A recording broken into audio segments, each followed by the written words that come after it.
Hey, everybody, it's Wednesday. What does that mean? It means it is time for the Witches Movie Coven. Grab your goat, grab something to drink, perhaps grab some popcorn and a nice cloak to warm up in, because we're going to talk about midnight offerings. My name is Patti Negri. I am one of your five fabulous hosts. You might know me from Ghost Adventures or from my podcast, The Witching Hour, or from bathroom walls across America. And Jason, who are you? I'm Jason Mankey. I've written 9 books for Llewellyn Worldwide on the subject of witchcraft, and I'm in the home of our producers, Christine and Rob, in LA, and going to see Patti shortly. It's very exciting to be here. It feels like a very special episode to me because of where I'm at, which seems very fitting for a 1982 movie, because this is a very special movie. It is a special movie. And did you bring this cold weather with you, though? What is this fog today, miss? That is not us. It's raining where we're at. And also, I live in a city called Sunnyvale. I do not live in San Francisco. Sunnyvale lives up to its name. It is very sunny there. So this is not me. Really? I Okay. can be blamed for many We'll blame you things. what you want. Okay, Yeah. Heather. Hi, I am so excited because I'm hoping my Wi-Fi is going to be really good because my office is now wired to the internet. So I am now graduated into the 2000s. So this is fantastic. But other than that, I am Heather Greene. I am the author of Lights, Camera, Witchcraft, definitive guide on witches in movies, American movies and television. And I am a journalist that covers occult topics as well as an acquisitions editor at Llewellyn. So all things occult and writing, very fun. Thank you. Richard-Lael. That would be me. Hi, I'm Richard-Lael. Richard-Lael is one name, not two. If I were just Richard, I would be. I'm not going to tell you the rest of it, but you know what it is. So I am known as the gentleman psychic. I'm a psychic and a medium. I used to be a psychic and a small, but I gained a lot of weight. Thank you very much. I used to do stand-up, and then I found I make more money on my back. That's my favorite. That's my favorite. At any rate, I am here in New Orleans. You might have seen me from Ghost Adventures or from the fact that my voice is all over TikTok. That's another thing. There are fakes out there, but there's only one. The Richard-Lael. There's only one. Thank you. And last and never least, Miss Courtney. That's me. Hi, I'm Courtney Buckley. I am Ghostbait from Scared and Alone. I am Salem tour guide and witch. And something very amazing happened to me this week, guys, that I think you would all appreciate as a follow-up to the Jehovah's Witness story that I told a couple weeks ago. I found Jesus. Where was he? Believe it or not, this is probably the most shocking part of this story. He was at Richard-Lael's house, and he glows in the dark, and Richard-Lael sent him to me. And I still, Can you 2 turn years off later, your light so we can see him glow? no, because it's all the way over there, and I'm too lazy to get up.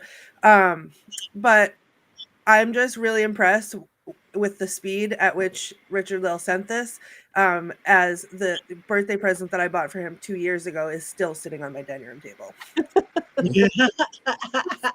Beautiful. Someday. Well, congratulations. I think this should be a special night. I just have to tell you that I've got some ghosty stuff going on. It's fine. I was filming all day, and I was, for the first time since before the pandemic, using my gravestone Ouija board made from a real gravestone. And my award, my Parapart Award for TV Medium, flew off my table over here next to Belle, my haunted doll. I was nowhere near. My dog was nowhere near. My cat was nowhere, and broke. I reached down to pick it up and started profusely bleeding. I sliced like a slice of bologna on my thumb. So it's going to be a good night for witchcraft and witchcraft movie. Now, this movie, I watched it for the first time last night. But for any of you who have not perhaps watched it yet, Richard-Lael, do we have an unbiased opinion of or explanation of this movie? I certainly do. So it took me 5 times to try to get through this film. I'm not going to tell you anything about what I feel about it until afterwards, but it took me 5 times to sit through this film, 10, 15 minutes at a time, 5 times. Anyway, it's a story about a young witch who moves to a new school. She doesn't realize she's a witch until she meets a bad witch, and this other witch happens to call upon no less than 5 different deities, including Satan, and all of them apparently grant her request to do crazy things, like get her boyfriend back on the team of the football league, even though he's the captain and he has the skinniest legs ever. So I don't know what kind of football he's doing, but anyway, he's the captain of the football league and he's on the team, and this new girl comes to the school and instantly falls in love with the footballer and discovers that she's a witch. And then they have a battle, and they have to be brought back to the school, which apparently there's a bonfire for whatever reason on the football field. Why is there a bonfire? I don't know. It's 1981. And then she has gone over and learned that she can use the powers of her mind, but she's lured there to the bonfire where she is somehow strapped to the fire, burn, witch, burn. And then her mother shows up, who was also a witch, but repressed. And then the mother somehow ends her own life by releasing the good witch from the bonfire. And yeah, that's about it. It was not Happy Days. It was, in case those of you didn't know, Marion Ross from Happy Days was in the film, and it was not Happy Days. It was not Happy Days. Thank you, Richard-Lael. We understand it completely now. Though it never seems like you watched the same movie that I watched. Oh, I watched Richard-Lael's movie. I want to say happy birthday, Calvin, in there. I thank you guys are all jumping in. Hello, everybody. We are reading it. Hi, Haley. Hi, Richard. Hi, Catherine. Hi, Wicked Conjurings. R.D. Fawcett. Sacred Love. All you guys, we are throwing these up as we can, and we are watching as we go if we don't mention it. So we love your participation. All right. Is this one that you can give us a different explanation of the film? Miss Heather, is this something that's in your beautiful book? Absolutely. You know, and what I'm going to say right now is, so everyone understands, is that when we're looking at the way witches and witchcraft has been represented across time, we're not the most, and I realized this in doing the research for my book, sometimes the most obscure movies, or not even the best movies, or not even ones that made the silver screen, are going to be the most interesting in terms of the evolution in the way witchcraft has been presented in Hollywood and by Hollywood folk. And so this one is one of those. It's not a movie that is going to win an Academy Award, although Richard-Lael may disagree with me. It's not one that even made the silver screen. It was a made-for-TV movie, which you can probably see, and that's why you can only get it on YouTube. It is not one that is going to win anybody, is not going to ever make anybody's top 10 list. However, when you're looking at witchcraft movies and the way they were presented, this movie is really positioned and it has a lot of interesting things to think about. And that's why I spent some time on it in my book, not chapters, don't worry, just paragraphs. But the reason why this is interesting, there's several things we can talk about. First of all, this is one of the last movies in the first wave of witchcraft films. Okay. During that period of time, during the 70s, was the first time we actually saw movies interact and merge with the modern witchcraft movement. So it's the first time we start to see the language that you actually might recognize in a witchcraft circle. Even if it's not placed in the best way, it's still there. You heard the word blessed be in this movie. This is one of the last ones. It's not the first one in the 70s, but it is one of the last ones before the satanic panic takes hold and we move away from it. So over this period of time, from the late 60s through the 70s to this period, we see consistently witchcraft language, modern witchcraft language, things that as witches we might recognize, infused, even if it's not perfect, even if it's not great, even if it's not used narratively in the best light, we start to see it. So this is one aspect of it that's interesting. The other aspect of this movie that's interesting is that this was the later part of the 70s is when we saw the witchcraft teen films. The witchcraft teen films, mostly horror, 99% in this case horror, although you see some later that are different. Witchcraft teen movies are pretty much high school teen movies with a witchcraft bent, mostly horror, like I said. So Carrie really started that off. And then you see a bunch of them made for TV movies. You have The Initiation of Sarah. You have Satan's School for Girls. Actually, Satan's School for Girls is earlier, but it's still the same premise. You have a great Wes Craven movie called Summer of Fear. Really, really fun to watch, Wes Craven. You have The Spell. You have a series that Carrie set off. This is the last one. So this is the last one in many ways. And then we don't really see this genre. We don't really see this entire piece of what we're seeing, the narrative, the witchcraft, the horror, all this stuff until The Craft, and including the infusion of real witchcraft. We have Teen Witch, which is more of a comedy, romantic comedy that happens in the 80s. That's not the same thing. Partially not the same thing. It isn't until The Craft we see this again. So I like to call this film a proto The Craft. It's an early version of The Craft. It has similar setup. It has similar issues it's dealing with, who's popular, who's not, social high school, who has power, and there's a lot of other things to talk about with regards to how witchcraft is represented in this film. So there's lots of fun stuff to talk about, no matter whether you liked it or not.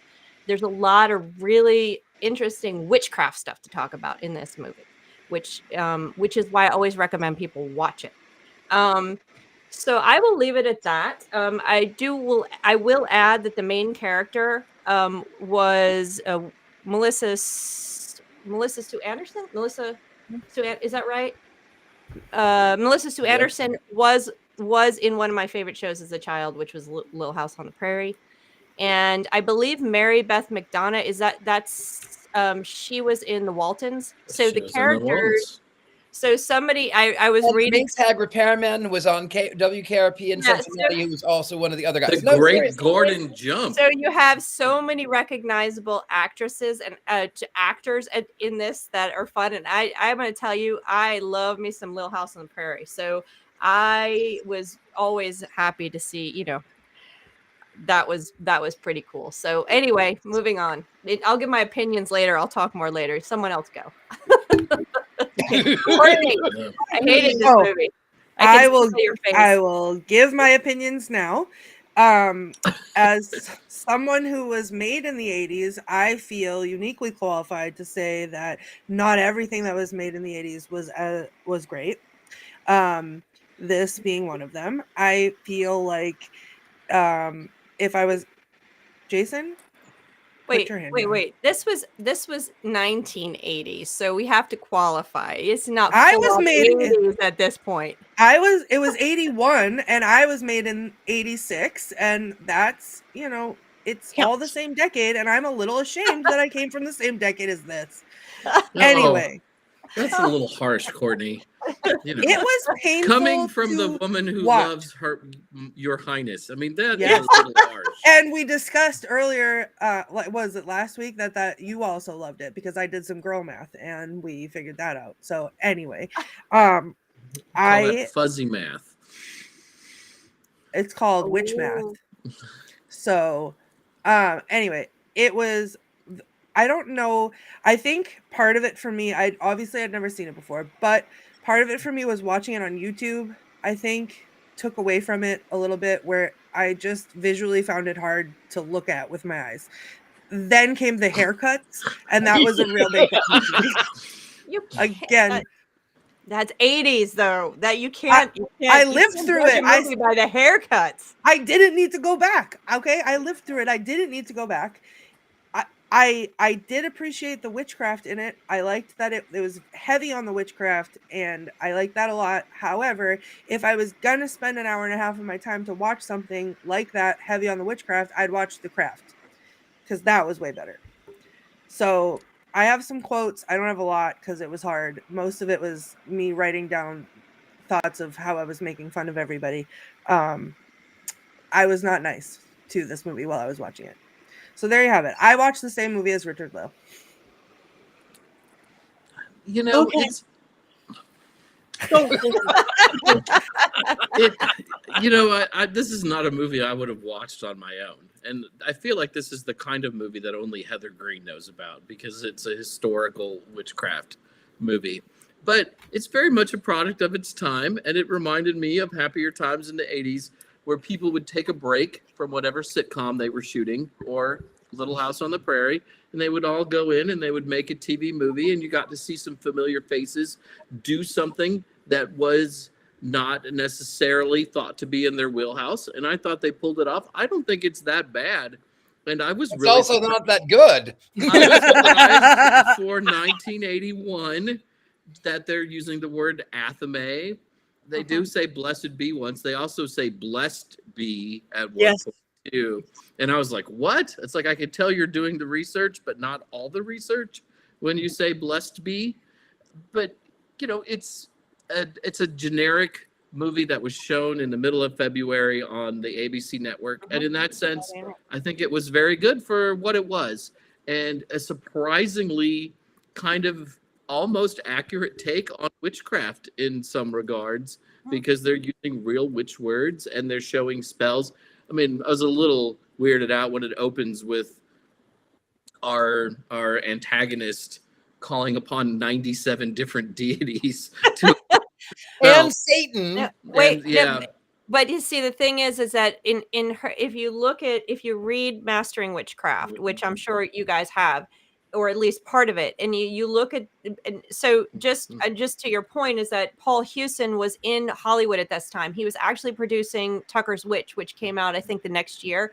So his book was definitely floating around as well as gardeners, and so they were pulling from different things. But if you look, a lot of the gods, I think the deity she keeps calling, I think she's using those terms to mean Satan in all cases.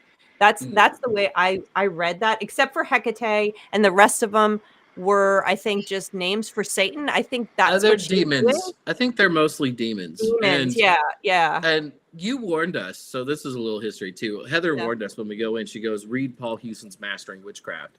And Paul Hewson's Mastering Witchcraft is a really influential book in the history of the witchcraft revival. It came out in 1970, and it was published by a major publisher, unlike Gerald Gardner's books. So it was very easily available.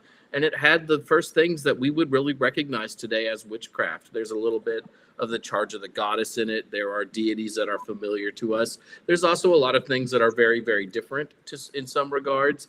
But I would really say it's sort of the first modern witchcraft primer, like how-to book that had ever been published.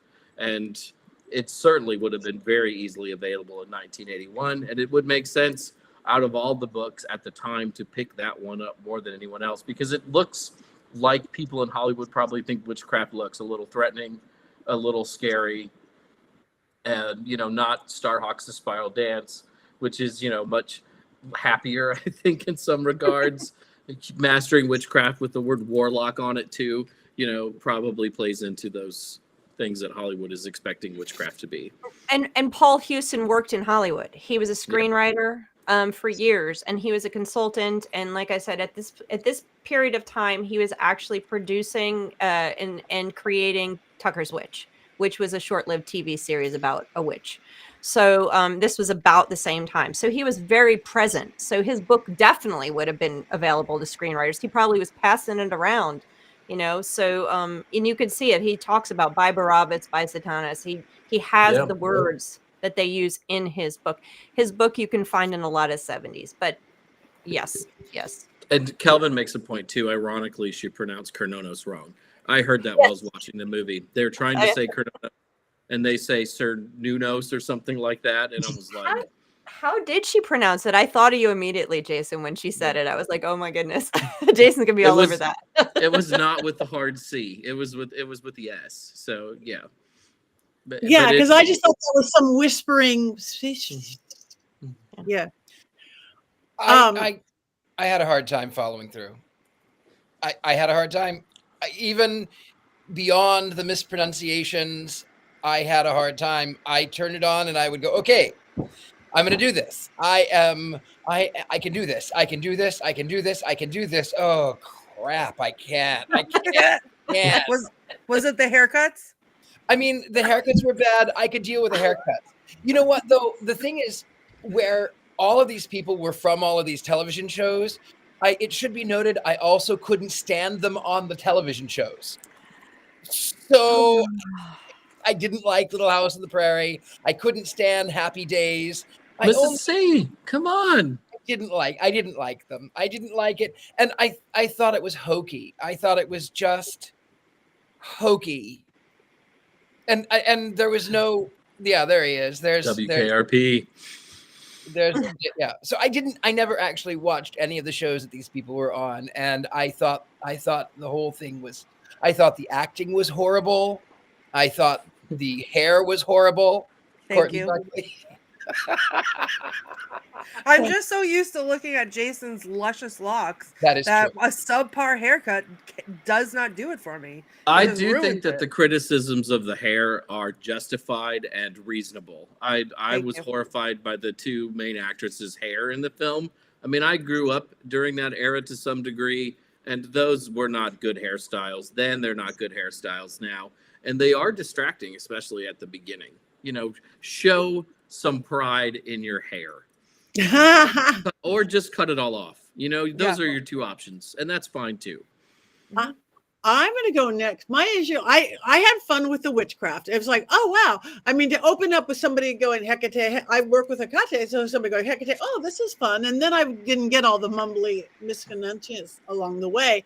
But my issue, and I had fun on the whole movie.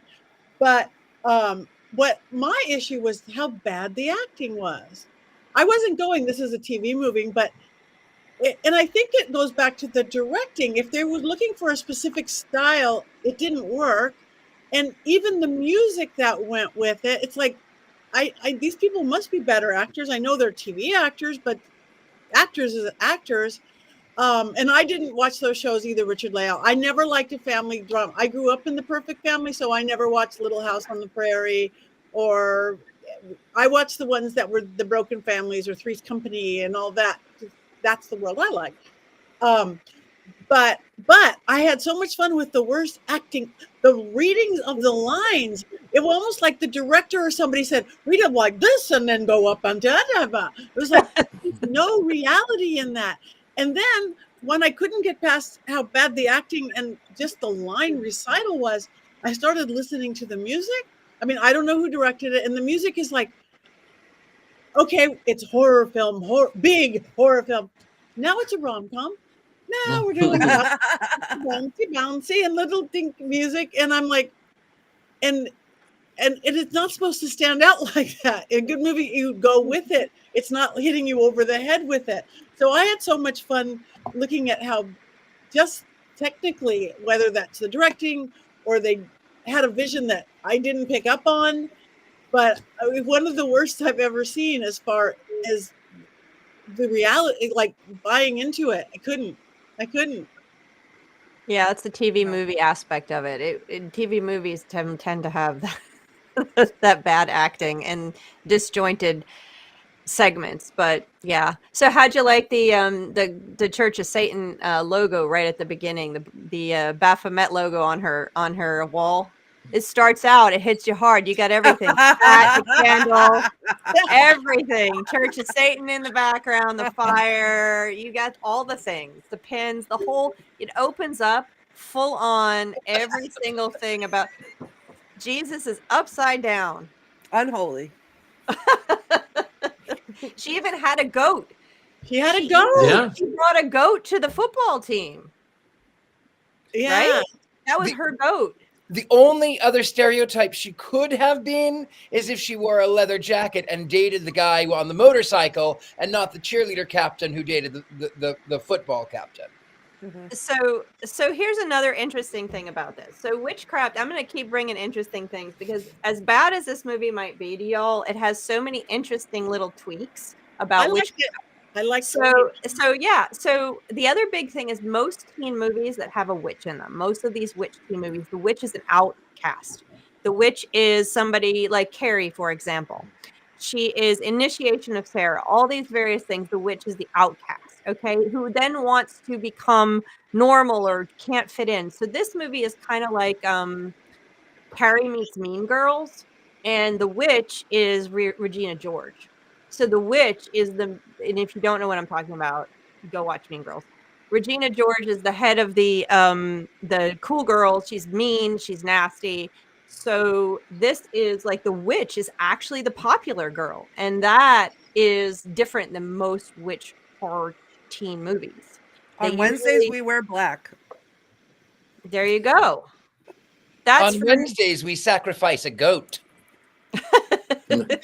So you don't often see that. So like in All Cheerleaders Must Die, the witch is the outcast. In The Craft, the witches are outcasts. Almost every teen movie they are. In this case, you have the witch as the popular girl, as the Regina George character. So that's an interesting twist on. The witch is usually the outcast unless it's a boy band group. Well, Yes. then we talk about the Covenant. That was, I'm a big fan of In Witch. They're amazing. Courtney, I need a moment. Oh, Patty too. Can we watch that again? Because we can. It's cold, and I need to heat it up in here because it's cold out. Thank you, Richard-Lael, for that delightful and delicious memory. We got more where that came from, Courtney. I can put some on the list. Let's do it. Please do. All right, Heather. My opinion?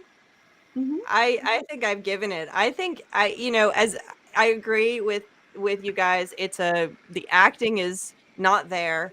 It's a made for television movie. Unfortunately, we have to watch it over YouTube, so the quality right now, and I think I may have it on VHS tape that I had to buy and watch it back when I was doing my book. It makes it even worse. I think I would have enjoyed it if I had been old enough to watch it at the time. I don't mind the hair because the hair was just bad back then. It wasn't that bad. It doesn't, but yeah, it was. It literally was. It was. Yeah, it was. That was the worst. I'm talking specifically about the guy's hair, okay? Because it was the football guy. His hair in the beginning was the most horrendous thing that I've ever seen, and I'm lucky I didn't throw up all over my desk while I was watching it because it was that's a little extreme, Courtney. It's a little extreme. Yeah. This was the way the hair was. Have you watched other movies that are even good from this era, from the early 80s? We're not talking 86 because that's different. I will say 86. There is one made for TV movie from the same era that I absolutely adore. I still watch it to this day, and it's Ghost Story. 1981, I think, 81 or 82. I still watch that one. And on a side note on Ghost Story from that same 1981 or 82, I was just a wee tot in those days. I was a little one, and the thing it scared me. It really, really scared me. The hair? The Ghost Story. No, the hair in Ghost Story. The hair scared me. The hair didn't scare me, but I will say it did take place in like 1927 or something originally, and then it goes to like 1981, and then the future. So the hair wasn't too scary in that one. What scared me was that the Ghost Story where they bury people in the first story. And I was terrified. I was like 2. And my mother said, "Honey, don't worry. Why are you so scared?" And I said, "Because they buried them alive." And she said, "Don't worry, honey. If you die now, they kill you first. They'll take out all your blood." And I said, "That doesn't help." I was 2. So now I can watch Ghost Story.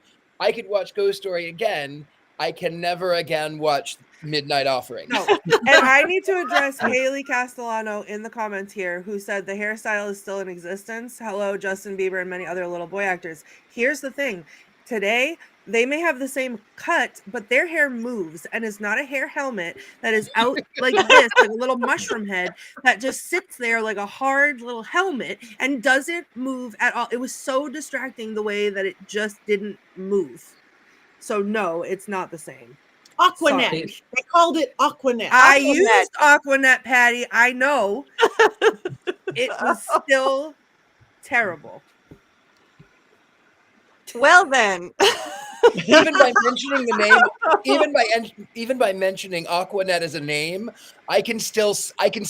smell it. Yeah. You can smell it. Yeah. Wait. I think Yeah. I used to inadvertently get high off of Aquanet. So for I sure. know. But So it barring was the hair, terrible. which did not bother me, I love this movie, not because it's, like I said, gonna win awards or there's problems. Yes, it's not the best.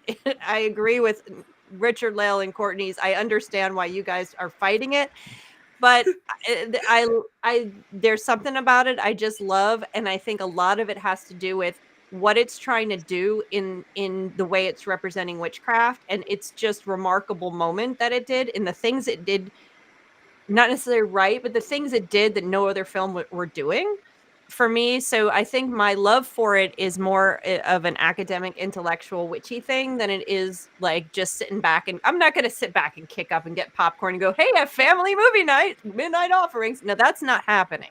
But I do think, and the other big thing about this movie, and I haven't even mentioned, is 1981 was the year that marks the beginning of the Satanic Panic. Now, you can't really mark the beginning of the Satanic Panic. It's a movement. It started in the 70s. But 1981 was when the court case began against the daycare center in California, which is largely considered the beginning of the Satanic Panic. Okay. So you have that happening in 1981. So this really is one of the very last witchcraft films like this before we enter a totally different phase. The end of which interest in witchcraft in this way is really around 1981. And then we move into the Satanic Panic. We move into different witchcraft films until the next phase of witchcraft movies, which is when we're full on in the Satanic Panic. And it's all about evil women who are trying to corrupt society and all the men in their lives. So that's later. So this is really the last one we see until The Craft that has real witchcraft in it. I think. Oh, go on. I just think there's something powerful about seeing Mrs. Cunningham from Happy Days as a good witch. She's the good witch. There's bad witches and good witches. Yep. So it's not all negative towards witchcraft. And she's like, hold this stone, it will protect you. And I know saying, that was so blessed cute. be. And yeah, and now I finally know why her children got dates, because I never thought they were that good looking. And then, he was a witch during the Happy Days era too or something. So I thought that was charming, and I loved that there was I assume she was probably like the old Wiccan lady on the corner who was positive, right, and doing things, and she was saying do real magical things, like I need some of her hair, right, to do this spell and stuff, and and then it breaks down and it gets crazy at the end. But as a historical curio, I really thought this was fun. And also I got to do my best Patti impression because I was reading it on my phone, which I have never watched a movie for this show on my phone. So it was like a whole different world because, it grows on YouTube. you. It does. It's a different way. Yeah, exactly.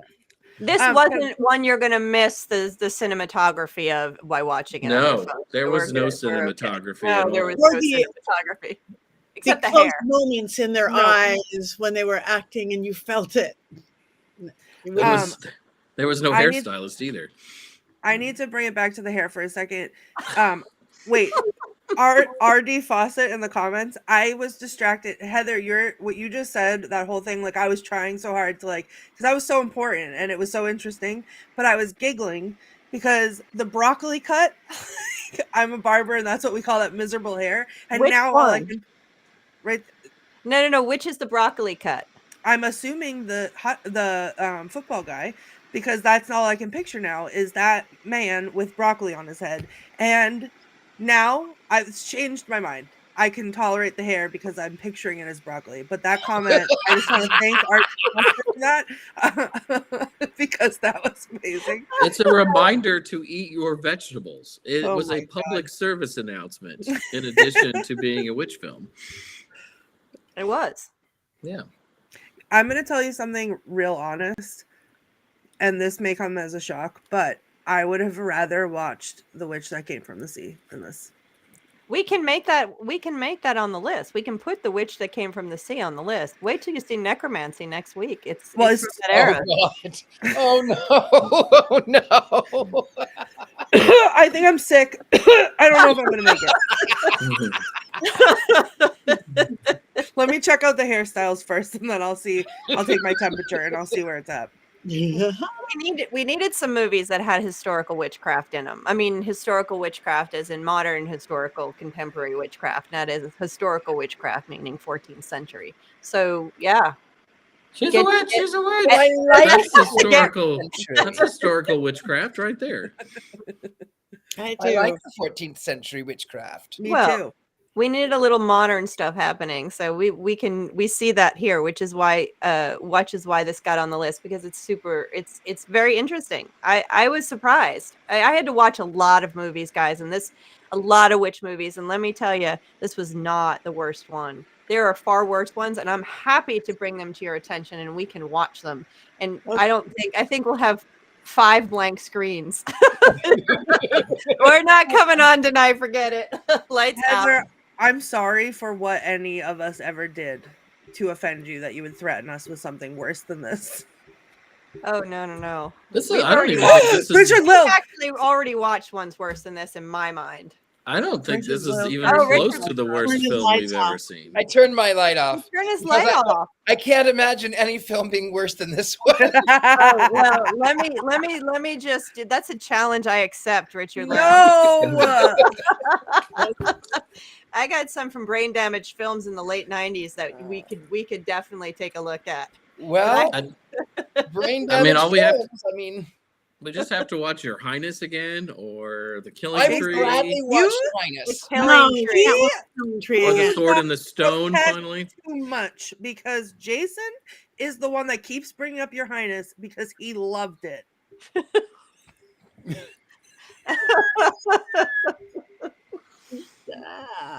All right. Yeah. Jason, and your rebuttal on that? well, See, he doesn't. Yeah, no silence. I'm not surprised. just a failure on every level in that film. And I love. I'm Danny turning McBride. my light on. I love Danny McBride. I don't have a light to turn off tonight. I'm feel turning it on. I feel unarmed in this show. All I can do is put my thumb over the lens. It's just not the same as turning the light off Not the and same. express my discontent. All right. now- Well, Now Rob is like walking through their place and turning lights off for me, but he can't. It's not enough. He's trying. He's trying. like you're camping. You're camping. You're having to rough it a little bit. It's rough. It's been tough. So on that note, while we have you, do you have the Mankey minute moment? I was traveling today, so I'm not sure that it's actually done, but I'm gonna read what is here. That It can't be worse than the haircuts. So it's true. Or the acting, or the music. or It the is movie. bad. Tonight on ABC, it's all your favorite stars. That girl from Little House on the Prairie, you know, the other one who wasn't the star. And Teresa and Bill Bob from America's Hill People, the Waltons. And let's not forget Mrs. Cunningham from Happy Days and the general manager of WKRP, the big guy himself, Arthur Carlson. Together, this wacky group of TV favorites will fend off goat attacks, raven attacks, and most menacingly of all, house cat attacks. It's witchcraft like you've never seen it before when Patrick Cassidy, the other Cassidy to the more famous brothers Sean and David, falls head over heels in love with a new girl at school after knowing her for just 60 hours. This committed, not at all desperate seeming couple will have to overcome a scorned witch, the seventh daughter of a seventh daughter, and one of this century's only Hecatite witches. Hecatite, it's the most powerful stone on a witch's altar. And you know the saying, hell hath no fury like a Hecatite witch scorned. Yay! Yeah. There's a On lot that of fun topic, You If could have she's done the a lot of seventh- fun stuff with those silly witchcraft misnomers and Heck- mistakes that they might. Hecatite. I forgot about. Hecatite is amazing. If she's Like- the seventh daughter of the seventh daughter, where are her sisters? They're all. She's the youngest, and so all of them are in college already. They mention that. Although her dad's obsession with her is a little on the creepy side. That did is not- a little. it was And then like creepy. her visiting him during work and stuff, and the mom's like, "Why would you do that? Why would you go see your dad?" It felt like much more sinister. Well, than if she maybe it wasn't was. my daughter. There was a lot of, but daddy, no. I didn't like it. It made me uncomfortable. Yeah, that was a little weird. You don't have to put Um, my face. I just yelled that. So And the mom was the seventh daughter as well. Yeah. And that's a folk tradition. The seventh child of the seventh child is supposed to be clairvoyant and magical. That's actually a legitimate folk tradition. Absolutely. One of Iron Maiden's best albums is Seventh Son of a Seventh Son. There you go. There you go. Yeah, that was a very talented cat. The best acting, I think, was the cat. You know, we have to talk about when animals attack in this movie, though. I mean, because Mhm. there's three different parts. Like you have it's the crow or a raven attacking the house Oh, cat. that in the car, the Yeah. raven. Yeah. Raven. And the goat, and then the goat at the end. I laughed out loud when the cat attacked. I mean, it was so cheesy and so terrible. And the bird in the car, and they're just all swatting at it. Yeah, I mean, it was really bad. It was really bad and hilarious. I mean, that's like half wands up just for the animal attacking. I mean, because you'll never see anything like it anywhere else. We just were missing an owl, I think, and maybe a snake. And then we would have had No. all the witchcraft animals all in one. Oh, Yeah. Courtney quotes? I have a couple. It wasn't a great quotable movie, was it? It was Courtney? not. Here's the thing. It was not. And then I was distracted. I did write some quotes down, and then I was distracted by making fun of them instead of taking down quotes. So do not expect a lot from me from this. The girl with like the short hair, she was like the original girl, not the new girl. Little And- House on the Prairie. Vivian. Okay, I've never watched Little House on the Prairie, so I Oh, don't know. you're missing out. No, you're not. No, No, apparently I'm not. But every time she said anything, or anyone even remotely tried to interact with her at all, or like in her vicinity, she would roll her eyes, and which was a mood. I did appreciate that. I was trying to find something good, so she'd be like, and then, so at one point she goes, "I could do without the icy stare, David," and I was like, okay. And then at one point, I think it was the football player who said, "If you don't mind being seen with this week's #1 case of the flu," and I was like, ugh, like, please. And then, Vivian said, "I'm warning you, Robin. You have one day to leave town peacefully. If not, you can leave in a box." And I feel like I might threaten people with that at some point.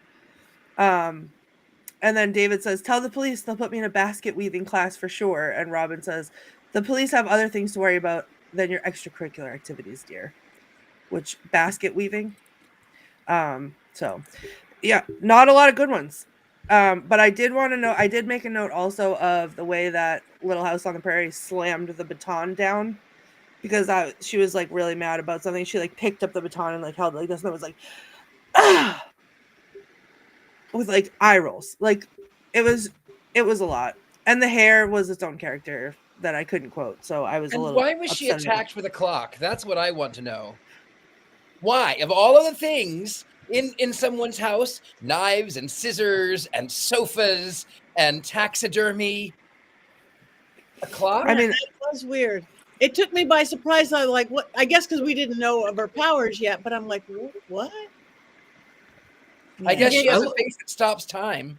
I liked how everybody knew that she was evil and bad. And like the principal comes and talks to her, like, every time you're around people, they die. Can you They explain? And then she sort of turns it and like everybody knows that she's doing these things, right? And yet nobody cares enough to stop her.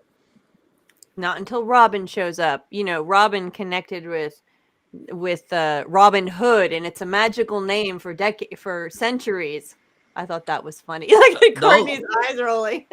I did the same thing, Courtney. The whole movie was. And All honestly, that stuff comes from Margaret Murray. I mean, that stuff is historical in books. In Hollywood cinema, Robin is not a common name for witches, and I actually have a couple paragraphs on the names they use. They tend to use Sarah. Vivian is more common, but Sarah is one of them. Hollywood likes to use the names that come out of the Salem witch trials as common names that you're going to find in the. So you think back. So Robin is not actually common for Hollywood, even if it's found historically otherwise. Hollywood didn't use Robin very, very regularly. When attacking someone with a clock, you really have to shout out time. I was thinking, what? I didn't say anything funny. What's going on? Thank you, Colin. I love being upstage.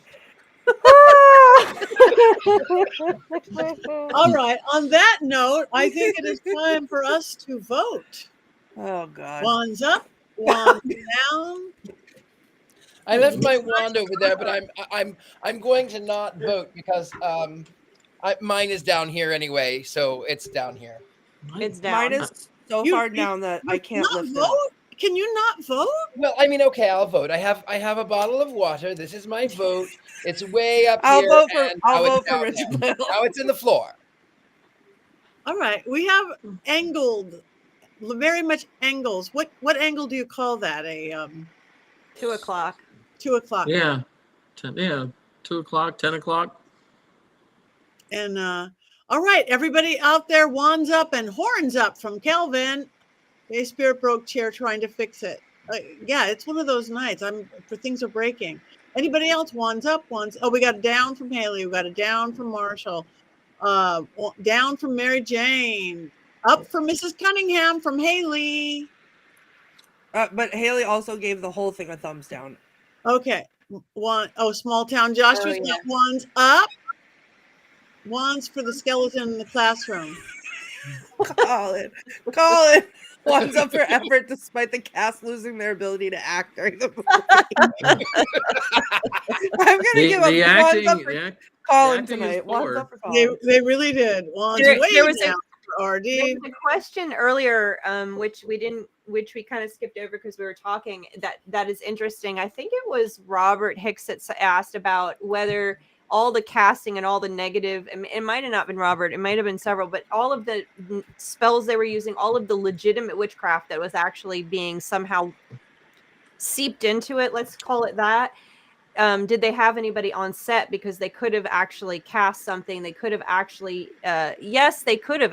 And actually, as far as during this period of time, there's very few films that record if they have anybody on set or not. And there may have been. And then I do know that there was cases where where Hollywood did consult with real witchcraft during the 70s. Whether there was someone on set actually trying to do protective circles while they did this or help, most likely not. It isn't really until the last 5 or 6 years that you see that level of interest. We have consultants starting in the 90s for real.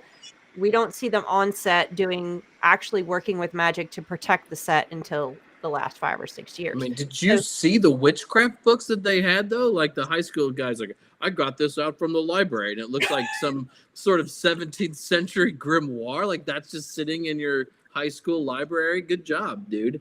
Yeah.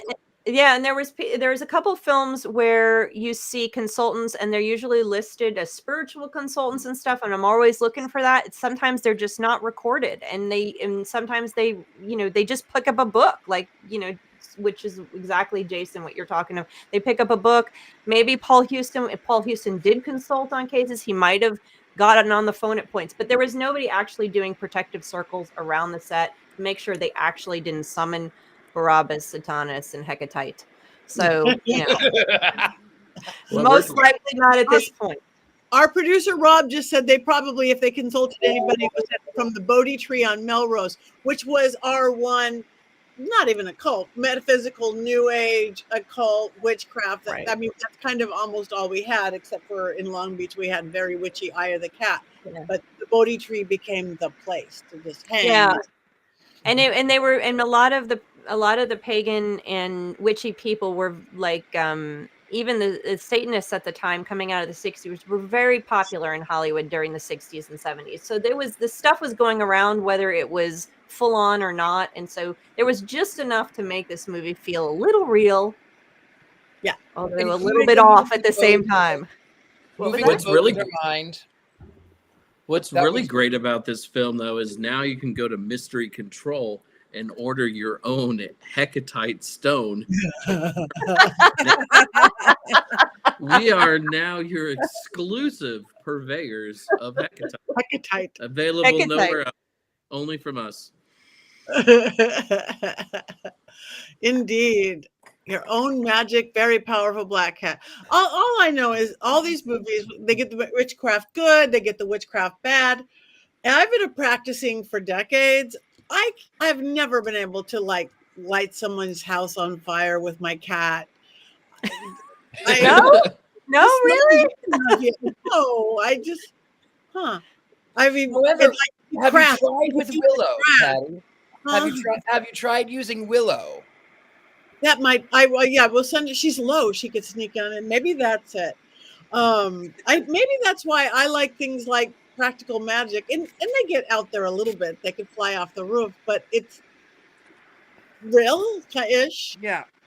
Yeah. I agree wholeheartedly with that. I think that's why that one in particular touches me, like touches my heart so hard, is like that's what made me realize that I could be a witch too. Well, it wasn't, and that's a 90s one. This is the progression that we look at, and this is the progression that fascinates me, is that this is the first time in the 70s that we start to see real stuff. It's the first time. It's not right. It's not inspirational. It doesn't necessarily. Well, this one had positive witches in it, but and then the 90s we see the next progression. So. Yeah. And here's the thing. I'll give it a wands up for being important and doing its job, but a big old wands down for ripping away an hour and 33 minutes of my life. Also, Colin is at it again. I find matches and gasoline work best. See, Courtney, the joy, though, of watching these films on your phone, and I know that you often watch movies while driving, so maybe I don't have to explain. But you can do like 5 other things at the same time, which means, you're not wasting your whole 90 minutes. Like I packed. You know what, though? I was watching it on my phone, and I was trying to do other things, and I could not get over the, well, whatever, mother. Good night, Mom. I couldn't get over that. I couldn't.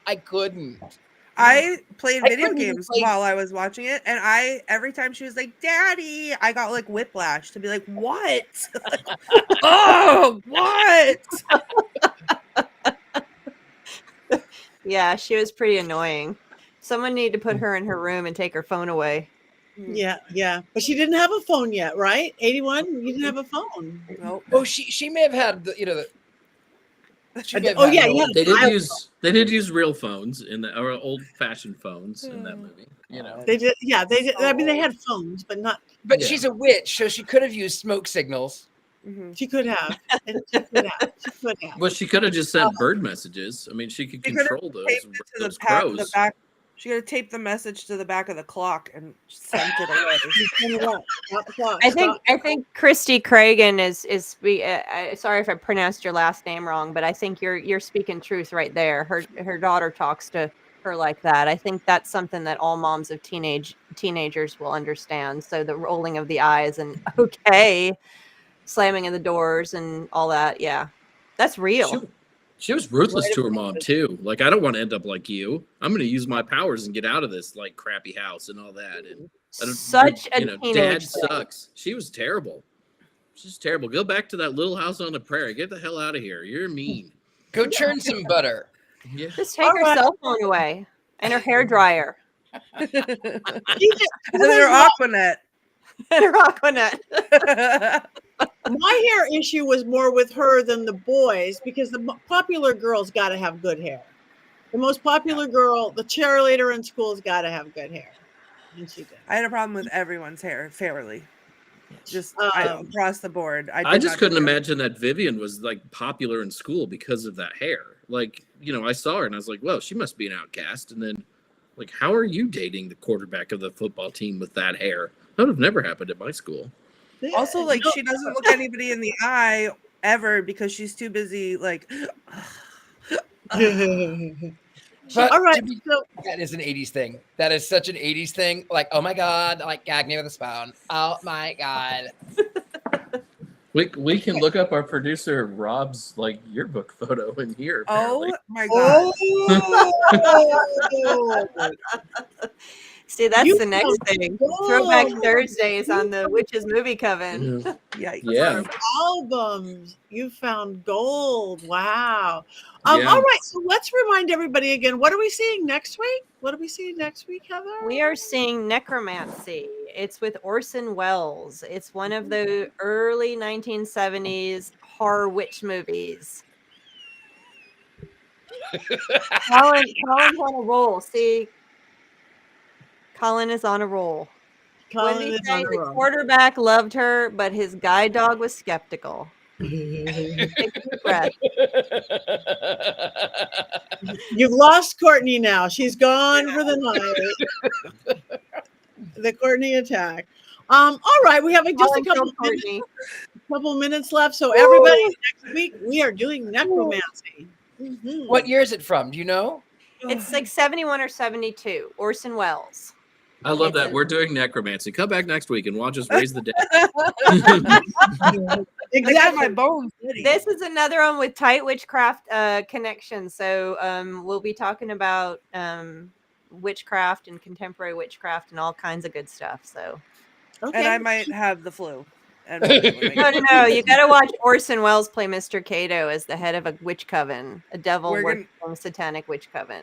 We're gonna see what the hair looks like first before I decide. This is early 70s. It's all long and straight, and I think it's a bunch of old people anyway, like elderly. I think the 70s is how I got the 70s movies was with the long straight hair is how I got confused about what movie I was watching. Yes. When I actually was accidentally watching The Witch Who Came from the Sea. And it's from that era. Great, cool.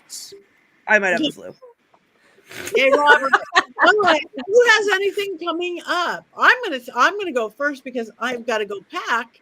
I'm going to be in Virginia tomorrow. Anybody anywhere near Hanover, Virginia? I have no idea where it is. I'm flying to Charlotte. I'm flying to Richmond. Hanover Tavern Paracon. Rob Thompson is going to be there. Thompson is going to be there. All sorts of fun people from the school. So if you're near it, come. I've got some other things because look at our producer Rob made these beautiful, beautiful signs for us. Arizona, I just confirmed that. And who else wants to show their new little sign? Go ahead. I've got something coming up in February and a very busy March. The closest one is February 22nd, Convocation in Detroit, one of the largest magical gatherings in the Midwest. So I'm very excited to be back in Michigan, where I used to live, and I cannot wait to hit that 4-degree weather. Ugh. Okay. Heather. I don't know if I'm going to have something in February or not. There's still some things in the work, but then I am going to be out of order. I will be in March. I will be at Paganicon. I will see Jason there. Looking forward to that. And then Mystic South in July. I don't have a ton of travel, but I am in Atlanta. So if you're in Atlanta, just mention, let me know, and maybe we can meet up. Beautiful. Courtney. That's me. I don't have a little sign yet because I forgot to respond to Rob with some information. But if you are in the Salem area come February, I believe it's select nights from February 2nd to the 14th. You can come check out my tour, baby, which is the Anti-Valentine's Day tour. It is stories of love gone wrong in Salem, all the ways that if you fall in love, you will get murdered. So it's on a trolley, nice and warm. You get hot chocolate and you get some laughs. And you can go to salemghosttours.com to get your tickets. They're already on sale. Also, check me out on Scared and Alone, which may or may not be coming back soon. We're working on that. So some new episodes, hopefully. And other than that, I will be watching The Covenant because it is freezing, and I want to be warm. So. Richard-Lael. Well, after watching tonight's film, the only thing that's coming up is my lunch. But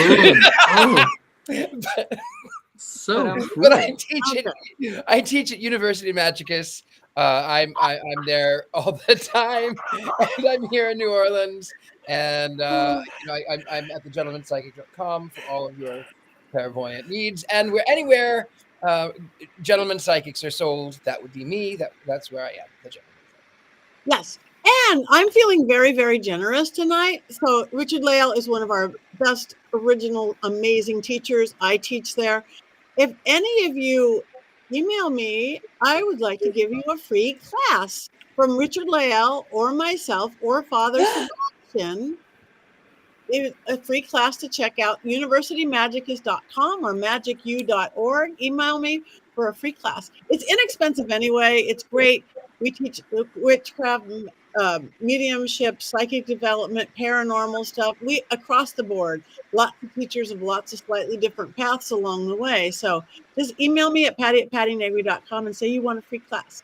And it could be Richard-Lael's class, my class, or Father Sebastian's class. Wow. Yeah. That is very generous. Because I'm leaving for weather in Virginia. It's supposed to be between 8 and 20 degrees. I'm wearing a cloak because it's under 60 here right now. I can't handle it. But first, the Patty Jason meetup in just a few minutes. I know, just a few minutes. Coming to my Hollywood Hills home. And February also, anybody come to LA. It's Endless Night Vampire Ball. It's also kind of an anti-Valentine's, non-Valentine's, all Valentine's Day, but it is the 18th. It's amazing. We have a new location at the Mayan. So go to LA, go to New Orleans, go to everywhere. That's it. Go to Salem. Oh, wait. Oh, we're late. Oh, my God. We went late. I guess we cackle or we do Hecate, or Kate. Hecate. Hecate. I can't